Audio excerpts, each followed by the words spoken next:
My name is Linda Chesis. I'm a performing flutist, a teacher, and I also run a music festival.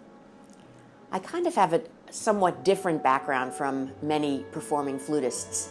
I actually went to Yale to do a degree in history of art for my undergraduate degree, always with the goal of being a flutist in mind. And after I graduated, I went to Paris, where I studied with, at the time, my dream teacher, Jean-Pierre Rampal.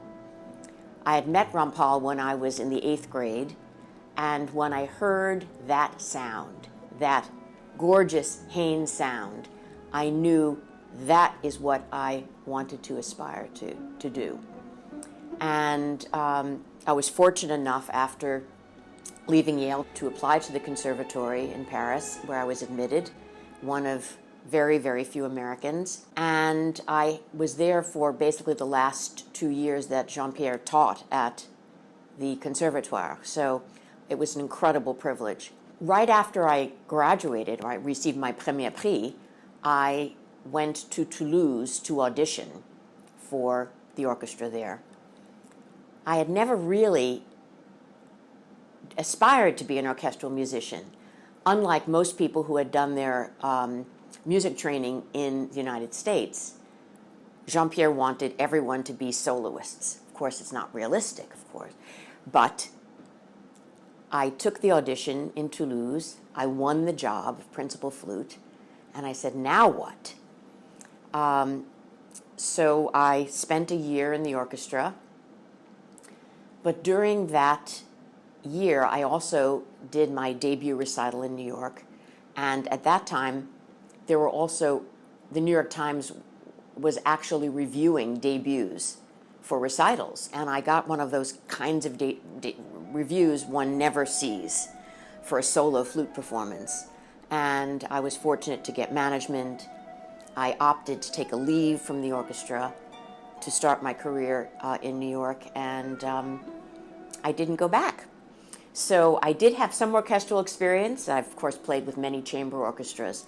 But my passion was really to forge a different sort of career, and something that was a bit more personal and reflected who I was. I'm not someone who cares for too much for routine. I don't like to do things in the same order every day, including practicing or when I eat my meals. I don't like anything that's too kind of controlled that way. So having a career as an independent, I don't say freelance necessarily, but as an artist who basically creates her own business, it's something that suits me very, very well. I learned early on that repertoire for the flute as a solo or chamber music instrument was very limited. And in order to kind of explore further and beyond that, I wanted to create something bigger for myself and for a community. And my husband's family had a place up in Cooperstown, New York, which is about 4 hours outside of New York City, on a beautiful lake. It's dairy country, and in fact, we live on a working dairy farm. I was looking then to find a place where I could do some concerts in the summer. So I came upon the Farmers Museum, which had a fantastic barn, stone and wood and glass, and I asked if I could hold some concerts there. And that became the Cooperstown Summer Music Festival in 1999. And I've been going ever since. In 2002, I met a very lovely gentleman who had been coming to my concerts, and we met at the local post office. And he said, you know, I really think my friend Milton could help you out by helping you to sort of develop your brand and find a larger audience. I said, Milton? He said, yes, Milton Glaser. You know, the one who did I Love New York. I said, oh, that Milton Glaser, whose office is on 32nd Street, beautiful, beautiful studio space. My initial logo was a cow crossing image superimposed over a score by Ligeti, very, very colorful. So I showed that to Milton, and he said, mm-hmm. And 2 days later, he said, I have something to show you. Come down to the studio. And this was the first poster. We were at the Cooperstown Summer Music Festival at the time. And that was the start of it all. And after the first year, he's a remarkably brilliant man. He's now 90 years old. I didn't dare go back and ask for another poster. I thought, well, I have my image. And then I got a call from Milton's assistant saying, Milton wants to know if you'd like another poster. And I said, why, yes, I would. That would be fantastic. Hence, number 2, the iconic cow face. And so it went.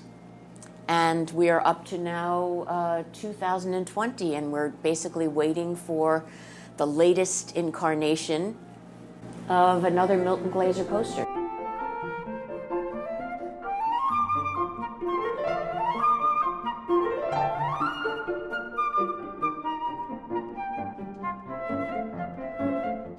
So there's a lot of history in this space, and I feel like I've really spent a lot of my life here.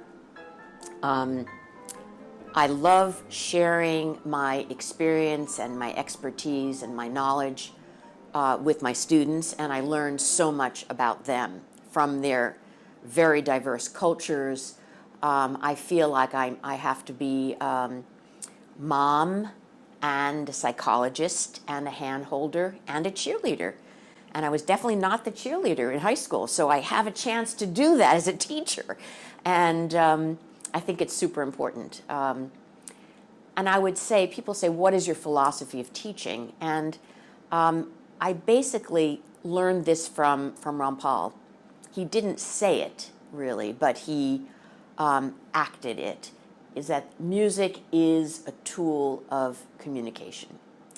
And what I loved most about Jean-Pierre's playing was that I felt like it came directly from his heart, through his lips, to the listener. It was so direct. It wasn't, he wasn't finessing everything. He wasn't making all kinds of very, very complicated details in his phrasing. It was just organic. And it was also a sound that, to me, would be analogous to a beautiful but everyday, delicious French wine. You can just drink it in quantity. It isn't so specific you have to eat a certain food with it. It isn't bubbly like champagne, but it's something that just is very natural. It was a very natural part of living in France, and living in New York too, for that matter.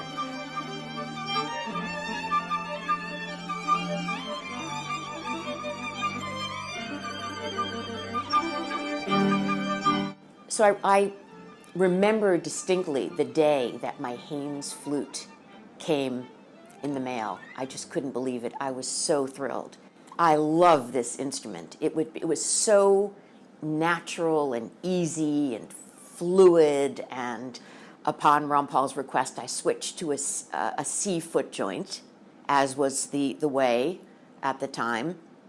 And I did my debut recital at Carnegie Hall on that Haynes with the C foot joint. And I played Haynes for a good portion of the beginning of my career. And like most young people, you experiment, you want something new and different. And I spent years on different instruments. And I think there were also different phases of my career. When I was playing in enormous halls, I wanted something that was going to be really, mostly power was the name of the game. When I then was doing my festival, I was playing in more intimate spaces. I wanted something that had more kind of finesse, flexibility, elegance. And I realized about 4 years ago that the time had come for me to try a new flute. And I had tried a beautiful Haynes at, I guess it was a San Diego NFA convention. But at the time, it felt a little heavy, the mechanism. And I said, when you come out with a new lightweight mechanism for the gold flute, call me. And I went up to Boston, and Stephen Finley helped me out with Adam Workman. And they basically had 3 flutes out there. And I picked it up, and it felt like home, really. I felt like I was coming home. It was my voice, the voice I started with, of course, with years and years of experience on top of it, but it felt something that I had truly been missing. So it was really kind of a very welcome experience to get back to Haynes. And I ended up and decided upon a 14-karat gold with silver keys. And I've been playing it, and I just love playing it. I love practicing. I love exploring. It is incredibly versatile. It offers incredible flexibility, which is what keeps me alive and interested in practicing. Practicing just to make everything perfect has never really held interest. And thank goodness I'm not trying for an orchestra position, because it's sort of not where my thinking is. But as a tool for communicating, I think it's just absolutely superb.